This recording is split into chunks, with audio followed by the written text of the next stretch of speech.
Good day. I want to break down the not love reading from the road less traveled. So, of course, this is part of the love module. This module is going to focus on the following understanding that students will understand that love is primarily about working toward the growth of another, not infatuation, feelings, or dependency.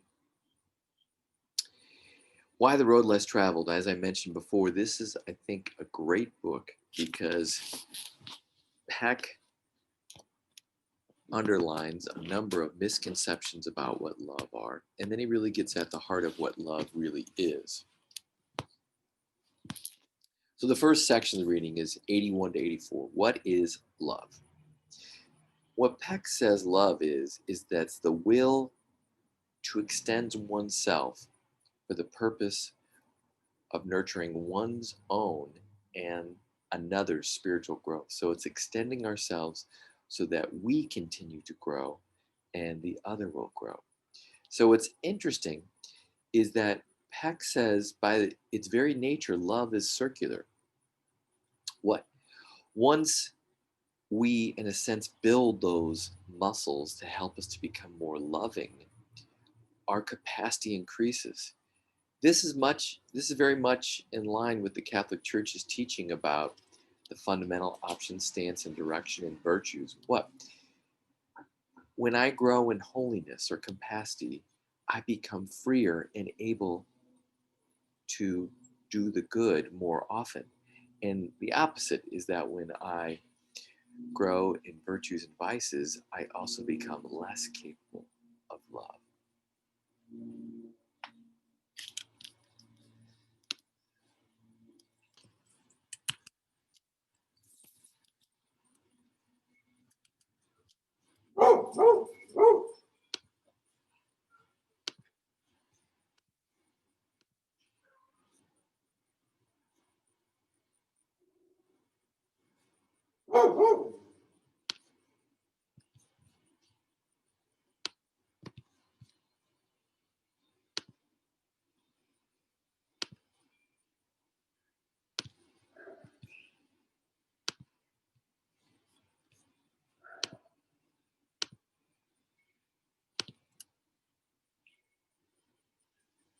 Okay, good day. Let's get started.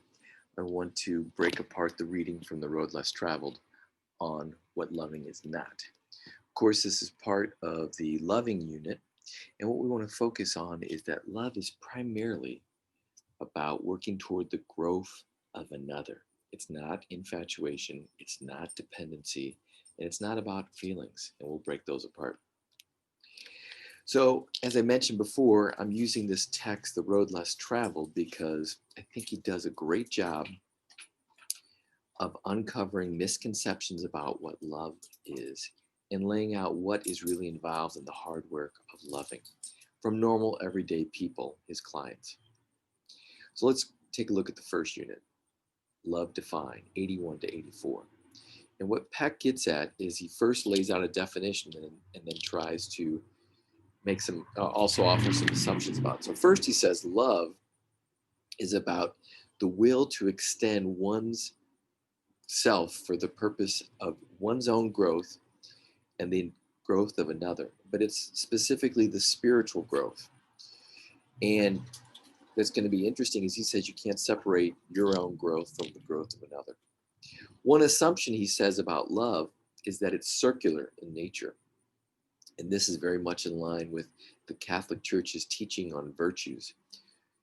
Remember, we spoke about fundamental option, stance, and direction. And the idea was that every choice carries a moral momentum.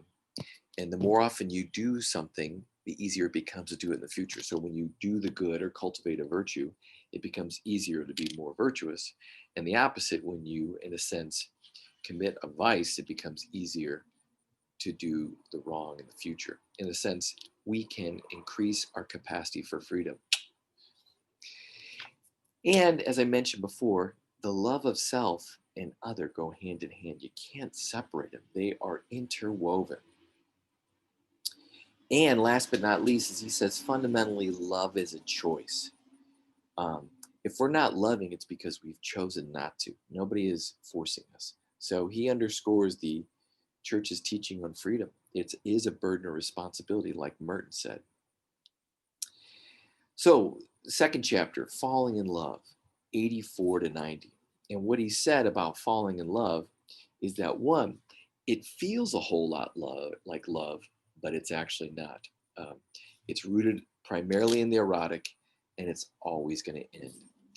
Uh, Not to pick on teens, but you look at teens' typical lifespan of their relationships, it's only a few months because what Peck would argue is that most often when teens date, it's just falling in love. It's not genuinely love. And so why does falling in love feel like love or feel so awesome? It's because what? Our ego boundaries collapse. Our sense of who we are just collapses. You don't, and you no longer worry about what you like or feel or you want. You just focus on the other person because the ego boundaries have dropped. Your identities completely merge. What Peck would say is you can never choose whether or not you're going to fall in love, but you get to choose how you're going to respond. Now, one other myth about love is he talks about romantic love, and that's on 91 to 93. And what he says in this is that romantic love is just a lie. Um, Hollywood and most of our motion pictures, romantic comedies, it's about there's only one woman or one person, and we're predestined. And what Peck would say is that this is a lie. There are many people that we can choose to love. He even talks about open marriages. I wanted to just clarify this because there's been some controversy about the book. Is what Peck is getting at with this idea of open marriages is that it's more about honoring differences and people taking on different roles. The piece about ego boundaries, he wants to talk about ego boundaries because he says that's really important in understanding why falling in love is not love. When an ego boundary gets shattered, what happens is that the process of cathexis takes place. We're attracted, we're invested, we're committed. And it doesn't even have to be to a person, it could be to an object. I'm obsessed with my iPhone. I love fantasy football. We invest so much time in that is the, in a sense, form of cathexis. We fall in love with that object, that thing, that activity. We forget who we are. We lose total track of time. We're lost in time and space. It'd be kind of like I remember when I first was introduced to the internet and I was surfing the web and I just lost hours and hours and I was just complete example of cathexis. I fell in love with the internet. There's this mystical union that happens. There's this idea of being so connected. There's a one. And the other piece is what Peck says is that, this experience is an illusion. It's a fantasy. There's no shortcuts in this union. In order to have this union with another, we have to first possess ourselves in order to give that away. And it's the same thing with spiritual holiness. Sorry. What happens is that when we fall in love, we make all these commitments. We say all these things, but really what we're doing is the falling in love is just kind of like the appetizer to real love. And so this intense experience we have prepares us for the real hard work that we have to do. Dependency is another thing that's not love. And so dependency is like, I need this other person. I can't live without them. If I don't have them, I'll die. He'd say that's not love. You're really a parasite. There's no choice. There's no freedom. And you love that person out of necessity. And you're really, in a sense, can't be worthy of love if your whole goal is to be loved. Paradoxical, isn't it? We have to, in a sense, work on ourselves so that we become worthy of love. One thing in marriages that really helps out this is that if, for example, when couples switch roles around the house, like say I'm in charge traditionally of mowing the lawn, well then maybe it would be great if my wife were to mow the lawn and then I would do some things that maybe perhaps were traditionally female roles. And that what? When we are so desperate for another person that we just really need them, it's not really a sense of love. We may have learned that role of being dependent in childhood, but it's not healthy as an adult. It would be an example of transference that Peck talked about. So, what are some examples of cathexis without love? So, this thing where we completely are attracted, invested, but there's really not love. What Peck says, one is pets.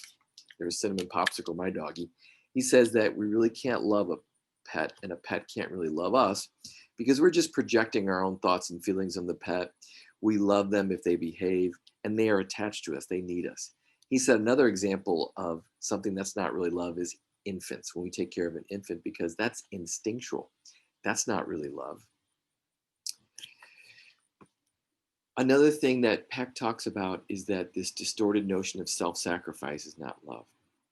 So if we just, in a relationship, and we give and give and give, there's no mutuality, no give and take, we're just giving because it makes us feel good. It's not really for the benefit of the other. The other thing he'd say is that whenever we give, we do so because it meets a need in ours. And so it has to be, in a sense, a good, healthy spiritual need that it's helping us to grow. That's why Peck would say that love is paradoxically selfish and unselfish at the same time. Selfish in the sense that it's helping us to grow in a real spiritual sense, but unselfish in the sense that we're giving for the other. It's kind of like whenever we really love, it's for our own and the other person's spiritual growth. And last but not least, Peck says that love is not a feeling. That feeling that we experience sometimes when we think we're loving, that's more of the cathecting. It can't be on,